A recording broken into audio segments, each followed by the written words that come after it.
नहमदुहु व नुसल्ली व नुसल्लिमु अला रसूलिहिल करीम अम्मा बाद फ़अऊज़ु बिल्लाहि मिनश्शैतानिर रजीम बिस्मिल्लाहिर रहमानिर रहीम रब्बि यस्सिर व ला तुअस्सिर व तम्मिम बिल खैर।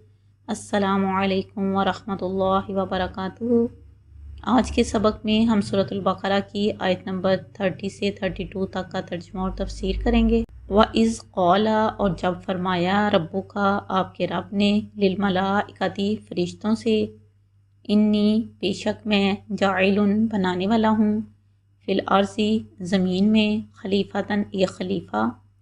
क़ालू, उन्होंने कहा, अतजअलु, क्या तू बनाएगा, फ़ीहा, इसमें, मन, जो, युफ़सिदु, फसाद करेगा, फ़ीहा, इसमें, वयस्फ़िकु, और वो बहाएगा, दिमाआ, खून, व नहनु, और हम, नुसब्बिहु, हम तस्बीह करते हैं, बिहम्दिका, साथ तेरी तारीफ़ के, व नुक़द्दिसु, और हम पाकीज़गी बयान करते हैं, लका, तेरी। क़ौला, फरमाया, इन्नी, बेशक मैं, आलमु, जानता हूँ, माँ, जो, ला, नहीं, तालमून, तुम जानते।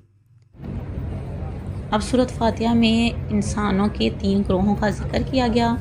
सूरतुल बकरा के आगाज़ में 3 ग्रोहों की मज़ीद वजाहत की गई। इसके बाद तमाम इंसानों को अल्लाह तबारक तआला की इबादत की दावत दी गई और इंसानों की ज़िंदगी का मकसद बयान किया गया और इसके लिए दलाइल भी दिए गए। तौहीद के पैगाम, अल्लाह की इबादत की दावत के बाद रिसालत को साबित किया गया और मुहम्मद सल्लल्लाहु अलैहि वसल्लम की रिसालत की गवाही कुरान के ज़रिए दिलाई गई। और अब इस रूए ज़मीन पर इंसान की तारीख़ कब से शुरू हुई और कैसे शुरू हुई, इसका जिक्र है। यहाँ पर हम देखते हैं कि अब्दुल बशर जो है, हज़रत आदम अलैहिस्सलाम की तख़लीक़ और ज़मीन पर इनकी आमद का वाक़या कैसे हुआ। कुछ इसकी तफसील ताकि आप अपना मुकाम और अपनी हकीकत को पहचान सकें। व इज़ क़ाला रब्बुका, और जब वो वक़्त याद करें जब आपके रब ने कहा, ए मोहम्मद सल्लल्लाहु अलैहि वसल्लम, आपके रब ने एक मुकाम पर फरिश्तों से कहा था, क्या कहा था, इन्नी जाइलुन फिल अर्ज़ी खलीफ़ा, कि मैं ज़मीन पर अपना एक खलीफा बनाने वाला हूँ, एक नायब मुकर्रर करने वाला हूँ। तो ज़मीन को इनके ज़रिए यानी इंसानों के ज़रिए आबाद करने वाला हूँ जो बाइख्तियार होंगी, और जब वो मरेंगे तो उनके बाद उनकी औलाद आएगी और फिर औलाद की औलाद। और इंसानों से पहले ज़मीन पर मखलूक थी या नहीं, इसकी दलील का क्या, इसकी दलील है कि सूरतुल हिजर जो है, इसकी आयत नंबर 27, इसमें है कि वल्जान्ना खलक़नाहु मिन क़ब्लु मिन नारिस समूम, और जिन्नों को हमने इससे पहले यानी इंसान से पहले बनाया आग के लिपट से। क़ालू, उन्होंने कहा, किन्होंने, फरिश्तों ने कहा, अतजअलु फ़ीहा, क्या तो इसमें बनाएगा, किस में, ज़मीन में, मन युफ़सिदु फ़ीहा, जो इसमें फ़साद करेगा, व यस्फ़िकु दिमा, और खून बहाएगा, यानी फ़साद की इंतहा हो जाएगी। फरिश्तों का ये सवाल जो था वो एतराज़ नहीं था, बल्कि वो राय मालूम करना चाह रहे थे कि आपसे इससे पहले एक ऐसी मखलूक, आप एक ऐसी मखलूक क्यों बना रहे हैं जो बाख्तियार होगी और ज़मीन पर फ़साद फैलाएगी। अल्लाह का इरादा जानकर फरिश्तों को ये मालूम करने की कोशिश कर रहे थे, क्योंकि इससे पहले जो जिन्नात थे ज़मीन पर, रवायात में आता है कि उन्होंने बहुत ज़्यादा फ़साद किया था और बिगाड़ पैदा किया था।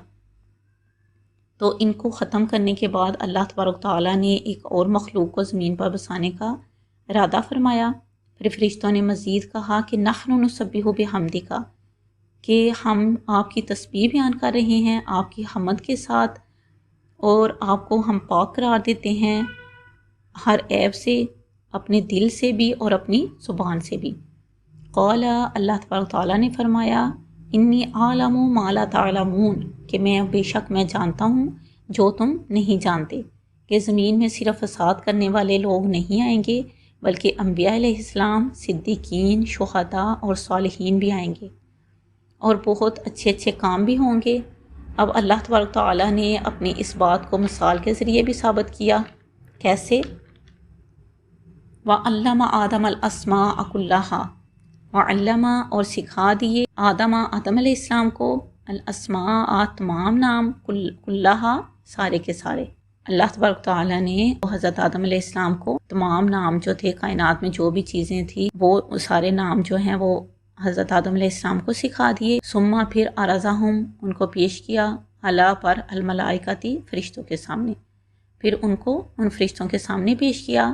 فقال پھر فرمایا انبئونی بتا دو مجھے باسماء نام ہؤلاء ان تمام چیزوں کے، ان اگر کنتم تم ہو صادقین سچے، اگر تم سچے ہو تو ان تمام چیزوں کے نام بتاؤ مجھے.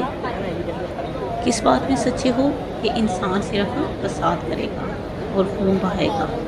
یہ اللہ تبارک تعالیٰ کا فرشتوں کو ایک چیلنج تھا. تو فرشتوں نے کیا کہا؟ قالو انہوں نے کہا سبحانک پاک ہے تو، لا نہیں علم ہمارے پاس کوئی علم، الا مگر ما جو علمتنا تو نے ہمیں سکھایا ہے، انکا بے شک تو، انتا تو العلیم علم والا ہے، الحکیم حکمت والا ہے. یہ فرشتوں کی عظمت تھی کہ انہوں نے اپنی کم علمی کا اعتراف کیا، کیونکہ جب اللہ تبارک تعالیٰ نے ان کو چیلنج دیا تو وہ بولے کہ قالوا سبحانک لا علم لنا الا ما علمتنا، کہ ہمیں کوئی علم نہیں سوائے اس کے کہ جو علم تو نے ہمیں عطا فرمایا ہے. تو انہوں نے اپنی کیا کم علمی کا اعتراف کیا اور پھر کہا انکا انت العلیم الحکیم، کہ بے شک تو علم والا اور حکمت والا ہے.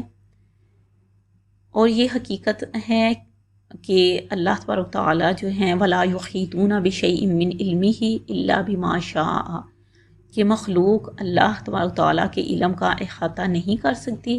اللہ کا علم ہر چیز پر چھایا ہوا ہے، ہر چیز سے بڑھ کر ہے. تو اس بات سے اس بات کا بھی پتہ چلتا ہے کہ فرشتے جو ہیں وہ اللہ تبارک تعالیٰ کی عظمت کا اعتراف کرتے ہیں، اپنی غلطی کا اعتراف کرتے ہیں اور اپنی کم علمی کا اعتراف کرتے ہیں، اور اللہ تبارک تعالیٰ کی انتہائی تعظیم اور تعریف کرتے ہیں. تو ہمیں بھی اللہ تبارک تعالیٰ کی ہر وقت عبادت کرنی چاہیے، اللہ کی حمد و ثنا، اللہ کی تعریف اور تعظیم کرنی چاہیے. اللہ تبارک تعالیٰ ہمیں قرآن پاک کے علم کو سیکھنے، سمجھنے اور اس پر عمل کرنے کی توفیق عطا فرمائے، اور اس علم کو ہمارے لیے صدقہ جاریہ بنا دے. آمین. وآخر دعوانا ان الحمد للہ رب العالمین.